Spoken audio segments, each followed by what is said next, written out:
नमस्कार, आदाब, अस्सलामुअलैकुम।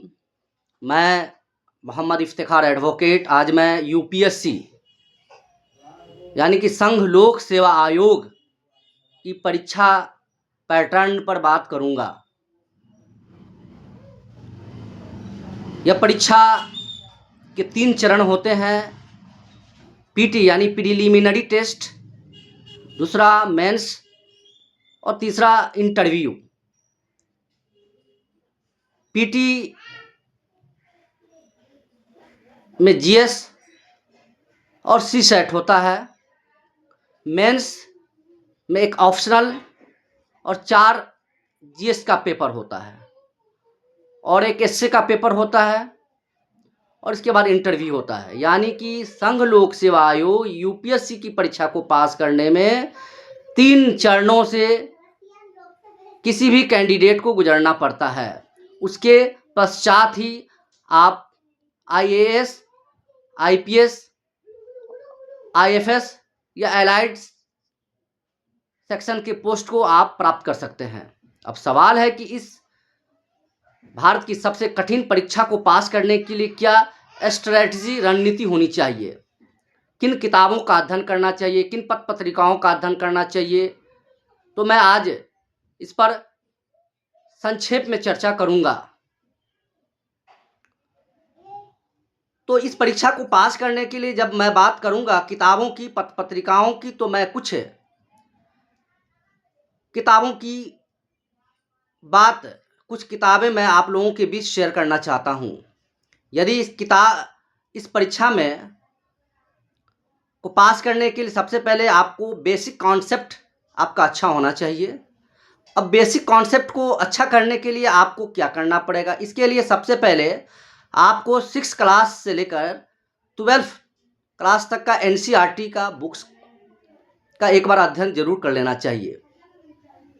इससे आपकी अवधारणात्मक सोच अच्छी होगी, फैक्ट्स पर आपकी पकड़ होगी।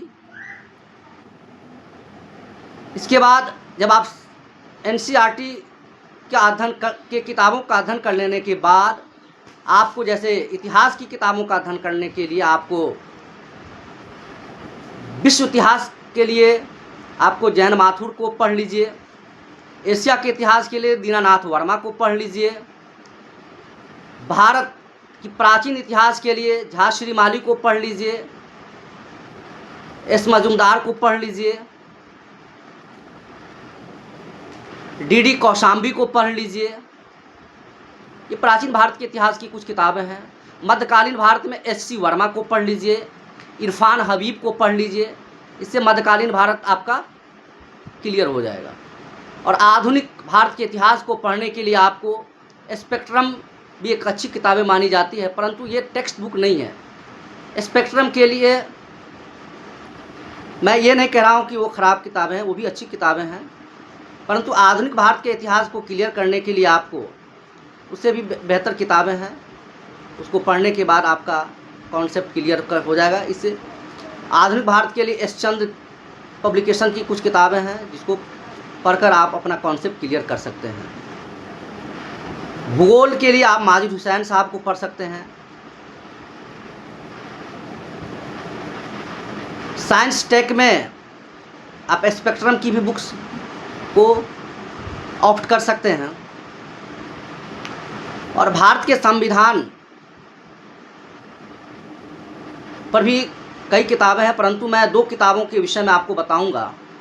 भारत के संविधान में डीडी बसु को भी पढ़ सकते हैं, लक्ष्मीकांत को भी पढ़ सकते हैं, परंतु लक्ष्मीकांत की जो किताबें हैं उसमें उसकी जो भाषा, जो शैली है वो सिंपल भाषा है, इसलिए लक्ष्मीकांत भी एक अच्छी किताब है।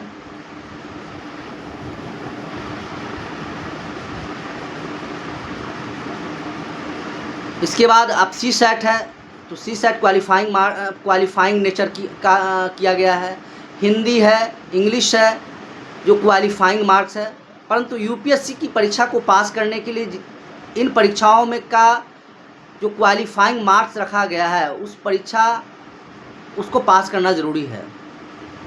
इसलिए दोस्तों भारत की ये सबसे कठिन परीक्षा को पास करने के लिए आपको कठिन मेहनत करनी होगी, आपको कंटिन्यूटी बना कर रखनी होगी, आपकी एनालिटिकल एबिलिटी अच्छी होनी चाहिए, आपकी विवेचना करने की क्षमता अच्छी होनी चाहिए, आपके अंदर एक किसी भी विषय वस्तु को, किसी कंटेंट को समझने के लिए एक स्पष्ट सोच होनी चाहिए। इसके बाद इससे का पेपर है, इससे का पेपर को भी आप ठीक अच्छी किताबों के संपर्क में रहकर आप ठीक कर सकते हैं। अब पत्र पत्रिकाओं में दृष्टि करंट अफेयर्स की जो मासिक पत्रिका आती है वो भी अच्छी पत्रिका है, उसका भी अध्ययन किया जा सकता है। इसके बाद प्रतियोगिता दर्पण है, CSR है जो इंग्लिश माध्यम के अभ्यर्थियों के लिए है, हिंदी माध्यम के अभ्यर्थी भी उसको पढ़ सकते हैं, परंतु इंग्लिश मीडियम के जो अभ्यर्थी होते हैं वो CSR को ऑप्ट करते हैं। इसके बाद इस परीक्षा को पास करने के लिए विभिन्न वेबसाइट्स पर भी आप अपनी नज़र रख सकते हैं, जैसे दृष्टि का वेबसाइट है। पत्र पत्रिकाओं में आप